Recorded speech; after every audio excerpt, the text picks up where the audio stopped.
Mais uma vez estamos juntos aí, galera. Saudações. Desde já eu peço que você que não é inscrito se inscreva no canal, dê aquela moral, comente, compartilhe,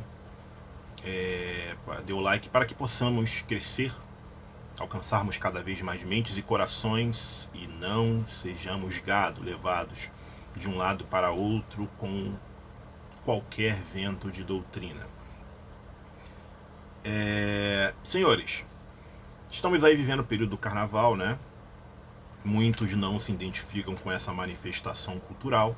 O carnaval, sim, é uma manifestação cultural e tem o direito de não se identificar, quem não gosta, né? Porque nós vivemos num regime político descrito como democracia republicana liberal. Então o Estado ele tenta fazer com que diferentes culturas coexistam e que se respeite umas às outras.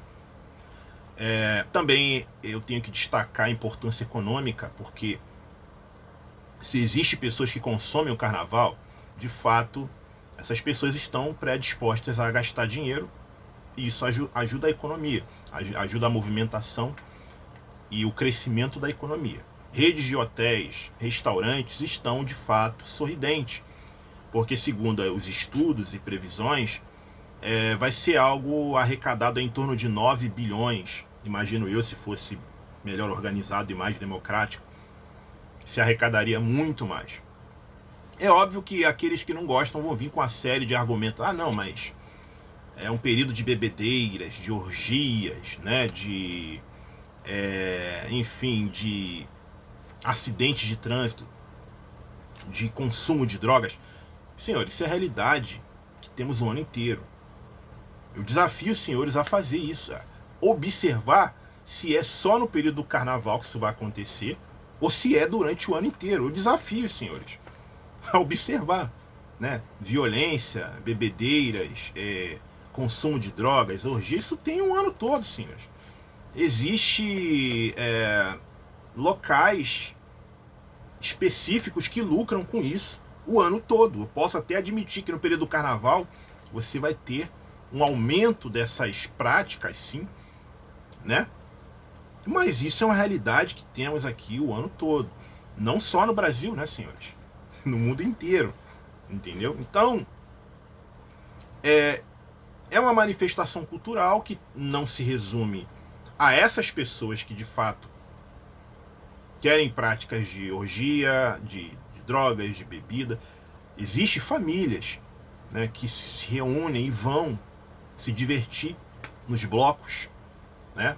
Existem famílias que gostam, existem famílias que vão num sambódromo assistir os desfiles de escola de samba ou que fica em casa como eu, que admiro muito ali a historicidade trazida pelas escolas, pelos carros alegóricos, pelas fantasias que traz historicidade e cultura, né?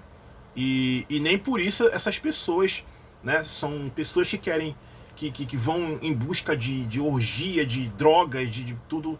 Não, senhores. Existe sim blocos em cidades pequenas que as pessoas vão na inocência mesmo se divertir. Ou aqui mesmo, nas grandes cidades, que as pessoas vão ali se divertir. Entende? Aí outros vão falar assim, não, mas é uma festa pagã que fala de deuses, de outras mitologias, de outras culturas. Senhores, se a gente vive num calendário cristão gregoriano, calendário solar, se nós formos pegarmos todos os grandes eventos, Natal, Réveillon, Páscoa e por aí vai, todos são pagãos, todos são pagãos. O Natal, por exemplo, os romanos já praticavam, né, no dia 25 de dezembro, eles comemoravam o nascimento do deus Tammuz, né? Ou Tammuz, como alguns dizem, que é o filho do deus Sol, né? Se você também for ver o Réveillon e outros eventos também, todos com origem no paganismo, né? De fato, o próprio cristianismo, a própria igreja cristã, por exemplo, se você for analisar, o que Constantino faz? Constantino, ele vai misturar a fé daqueles perseguidos do primeiro século com as religiões que já existiam no Império Romano. Funde tudo aquilo, Constantino, Teodósio, Carlos Magno, funde tudo aquilo e dali nasce a Igreja Católica Romana. No caso, Constantino, né? Depois vem Teodósio, com a imposição, né? do cristianismo a todos os súditos do Império. Depois Carlos Magno também, que vai se utilizar muito e vai introduzir muitos dogmas cardeais na história do cristianismo. E dali vem o protestantismo, né? Com Lutero, que era padre, e da onde nós conhecemos hoje os evangélicos, né? Então, se nós formos com muitos rituais mantidos lá do catolicismo, tá? Com muitos ritos, inclusive a Bíblia é um livro construído pela Igreja Católica Romana, né? Como diz um certo padre, a Bíblia foi feita pelos católicos e para os católicos, né? E é interessante que nesse carnaval algo vai ficar bem destacado aí, que muitos haters pentecostais estão celebrando, né, como se não, o nome de Deus está sendo pregado no carnaval, né, com esse evento da Baby Consuelo e da Ivete Sangalo, né, onde a Baby Consuelo é cedido o microfone para ela falar, e ela vai entrar em temas que, primeiro, para um público completamente leigo em teologia e escatologia, é um público que está ali de fato para, né, se divertir, pular, dançar, beber, enfim, namorar. O público ali tá ali especificamente, e ela chega para esse público que não é o local apropriado, existiria outros locais para ela disseminar essa ideia, e fala de temas de arrebatamento e de apocalipse, né? Arrebatamento, que ela dá o prazo de 5 a 10 anos, o arrebatamento vai acontecer, e o apocalipse, que ela descreve como o final do mundo, o final dos tempos, né?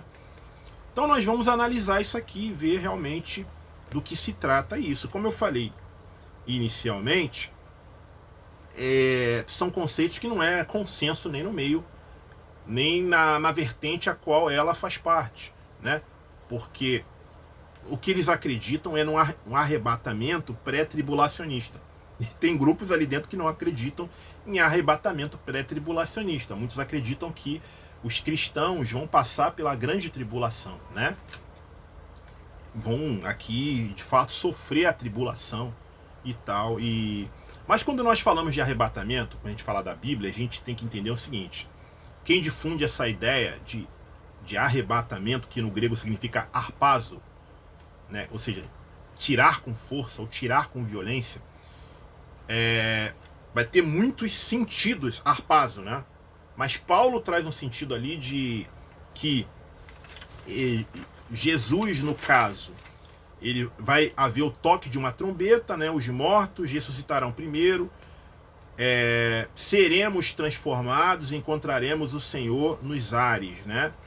Que a gente vê lá em 1 Tessalonicense. Depois nós, olha só, interessante ele falar nós, depois nós, os que tivermos vivos, seremos arrebatados juntamente com eles, nas nuvens, ao encontro do Senhor nos ares. E assim estaremos para sempre com o Senhor, portanto, consolai-vos uns aos outros com essas palavras. Interessante quando ele usa esse vocábulo aqui, nós, ele está se referindo à geração dele. Então, são 3 elementos essenciais para interpretarmos texto: quem escreveu, para quem escreveu e qual contexto que estão inseridos tanto quem escreveu e o destinatário para quem escreveu. Os dois estão inseridos dentro de um contexto. E o contexto não envolve brasileiros em 2024. Não envolve, senhores. Envolve a geração dele, tanto que ele acreditava que naquele período eles não experimentariam a morte. Porque eles falam que eles seriam transformados, né? Então, qual foi a realidade que aconteceu ali de fato? Eles tinham essa convicção, né, de que haveria o toque da trombeta, os mortos ressuscitariam primeiro e os vivos seriam transformados para encontrar o Senhor nos ares. Essa convicção era para os dias dele. E qual foi a realidade, o que de fato aconteceu? Todo mundo morreu. Todo mundo morreu e não aconteceu o arrebatamento que Paulo já estava esperando para os dias dele. Não só Paulo, ele influenciou outros a esperarem também. Isso não é um ensino de Jesus, tá, senhor? Isso é um ensino de Paulo. Então muitos morreram ali aguardando o arrebatamento, ele simplesmente não aconteceu. E ao longo da história nós vamos ver outros grupos políticos também esperando, grupos religiosos, perdão, esperando esse tal arrebatamento, e simplesmente ele não acontece, né, senhores? Então, a ideia é que num abrir e piscar de olhos, os crentes pentecostais e neopentecostais vão desaparecer, sumir, né? Enfim, alguns que de fato, muitos, né, que fazem parte até desse movimento, como eu tenho falado nos vídeos anteriores, realmente seria até bom ele desaparecer mesmo, né? Também temos um teólogo importante na história que vai ajudar muito, contribuir para a propagação dessa ideia de arrebatamento pré-tribulacional, que é John Darby, né? Que ele se baseou muito numa visão mística de Margaret MacDonald, que influencia ele vai e sistematiza essa doutrina, né? Então, os pentecostais eles vão pegar esse ensino de Paulo aos Tessalônicos e aos Coríntios, né? Que ele usa essa expressão aqui, arrebatamento, no sentido de harpazo, né? Que, enfim, no abrir e piscar de olhos, os crentes iam desaparecer, encontrar com Jesus nos ares, os vivos seriam transformados, né? Ou seja, Paulo ali doutrinando a igreja daquele período, não hoje, entendeu? Aí os pentecostais eles vão ligar com Mateus 24, que pior ainda, assim, porque Mateus 24 não está falando do final do mundo. Mateus 24 está falando de uma tribulação judaica, né, que eles iriam sofrer no ano 70 com a invasão do general Tito, com a destruição do templo, e que de fato muitos dos discípulos que estavam vivos ali presenciariam isso, e de fato isso aconteceu, né? Inclusive o historiador Flávio José vai falar dessa tribulação que os judeus sofrem no ano 70, em que são espalhados aí pelo mundo, muitos são mortos. Uma outra expressão que a Bibi Consuelo vai usar nesse evento, lá do bloco da Ivete Sangalo, é Apocalipse, que é pior ainda, senhores. Os senhores têm que entender isso, né? Mateus 24 não está falando do final do mundo. Mateus 24 está falando de uma tribulação judaica que de fato aconteceu no ano 70 com a invasão do general Tito, né? E matando muitos judeus. Se vocês querem mais detalhes, leia lá a obra lá do Flávio Josefo, História dos Hebreus, que ele relata muito dos detalhes que acontecem. Aí ela fala do Apocalipse, que piorou, porque o conceito popular diz que Apocalipse se refere ao final do mundo, e não é verdade, sempre. A palavra Apocalipse significa o quê? Revelação. Apocalipse é um livro que ele foi escrito para as comunidades cristãs da Ásia Menor. Foi endereçado a eles, e não a nós, outros hoje, não. Apocalipse é um livro escrito para a comunidade cristã da Ásia Menor, que estava sob intensa perseguição do imperador Domiciano, né? E quando nós falamos do livro de Apocalipse, é bom a gente lembrar também que o livro de Apocalipse ele quase não entra no cânon, na canonização que a Igreja Católica fez. Que muitos pensam que a Bíblia é um livro que veio dos céus. Não, senhores. A Bíblia foi um livro construído pela Igreja Católica. E na construção dos livros canônicos e dos livros apócrifos, o livro de Apocalipse ele quase não entra. Então como é que as pessoas vão apostar a vida num livro, o que é pior, na interpretação que a igreja dá um livro que quase não entra no cânon da Igreja Católica, porque quem construiu a Bíblia foi a Igreja Católica, né? Com fins políticos, como eu falo aqui nos vídeos aqui. A religião, ela de fato é um instrumento político, né? E continua sendo. E tem governos aí que estão usando, né, o instrumento religioso para de fato manobrar as massas, como foi o governo que saiu daqui do Brasil, que usava Deus, pátria e família, né? Com o intuito de fato de manipular, de manipulação, tá? João 14, 2 e 3, muitos falam que isso aqui se refere a arrebatamento, e não é verdade, senhores. Diz assim: na casa de meu pai há muitas moradas, se não fosse assim eu vou-lhe teria dito, vou vos preparar lugar, e se eu for vos preparar lugar, virei outra vez e vos tomarei para mim mesmo, para onde eu estiver, estejais vós também. Então, a casa de meu pai que Jesus está falando é o reino de Deus. A pregação de Jesus, ela é o quê? É o reino de Deus. Arrependei-vos, é chegado o reino dos céus. O meu reino não é desse mundo. O reino de Deus está dentro de vós, né? Esse reino é um reino espiritual, é um reino interior. Jesus construirá essas habitações enviando o Espírito para convencer os pecadores e transformá-los. Depois, você vai ver que nesse mesmo texto, depois ele fala do quê? Do Paracletos, do ajudador, né? Daquele que vai dar força, né, aos seus discípulos, né, de fato ter uma fé, se manterem firmes, né, diante as perseguições que viriam. Mas o contexto é o que? É o reino de Deus, senhores. Então, não temos que de fato disseminar o medo, porque quando se fala disso de arrebatamento e de apocalipse, isso é a religião que quer disseminar o medo. E o reino de Deus, ele é oposto à religião. A religião trabalha com estereótipo, né? E com o material. O reino de Deus não. Trabalha com o interior dos homens e com o espiritual. Entende? Então, na verdade, o cerne da mensagem de Jesus era o quê? Era o reino de Deus. É isso que tem que ser propagado. E em momentos oportunos.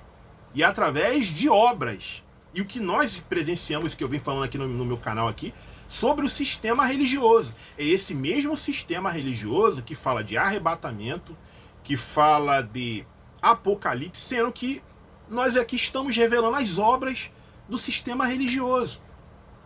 Os templos hoje foram transformados em locais. Aquilo que Jesus falou. A casa de oração, vós transformaram em covil de salteadores. Foi transformado em local de extorsão financeira, charlatanismo, estelionato, falsidade ideológica, pastor dizendo que é levita e exigindo dízimo em dinheiro, 10% da renda dos trabalhadores pobres. Isso não tem nada a ver com o evangelho, isso não tem nada a ver, isso tem a ver com um sistema religioso podre imundo, lavagem de dinheiro, manipulação política, e esse mesmo pessoal que fala de arrebatamento. Gente, isso é cômico, para não dizer trágico. Então, galera, espero que vocês tenham gostado do vídeo aí mais uma vez. Digo para todos, estamos juntos e saudações.